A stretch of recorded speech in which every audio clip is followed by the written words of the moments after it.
So I was on Pinterest the other day and I saw a photo of a nicely decorated bedroom. And above the bed there was a string of Polaroid photos, and that's something that I've always wanted to do, and I have a Polaroid camera for it, but I don't really like the size of the photos that my camera takes. So I decided that I'm going to cut squares the size that I want them, put washi tape on the outside, and paint a picture on the inside. And that's what I'm gonna do today. My bedroom's color theme is yellow, white, and gray with hints of green, but it's slowly turned into yellow, gray, and white with hints of blue. And this picture is one of my favorite pictures of Namjoon. It's just very peaceful and warm to look at, so I decided to do this one first. So now a bit about the painting process. I'm using my favorite media, which is watercolor.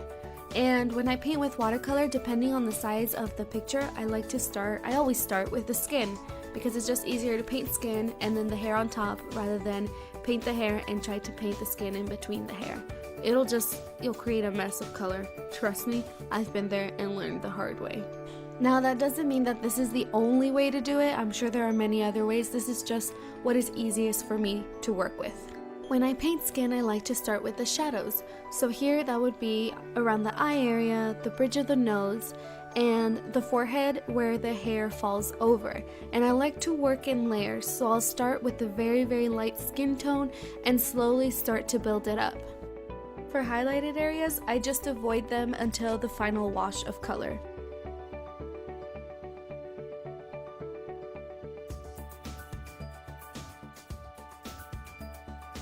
His eyes were a golden brown color, and to really get that effect, I put a base color of yellow and then painted the hair as that dried, and then colored around his eye and his iris brown.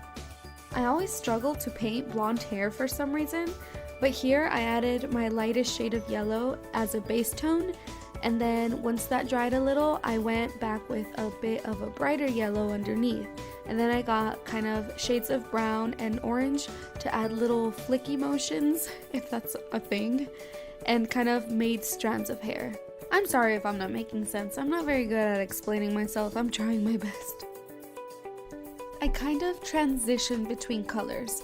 If it needs more brown, I'll add more brown. If it needs a bit of yellow, I'll add a bit of yellow. There's no real 1, 2, 3 kind of steps when it comes to this. It all depends on how I want it to look and what I can do to make it look a little bit better. Also, blonde hair is not just yellow shades. Just like brown hair isn't just brown shades. You have to add a bit of a different kind of color to add a little contrast. So, for example here, for the blonde hair, I used some shades of brown and some shades of orange.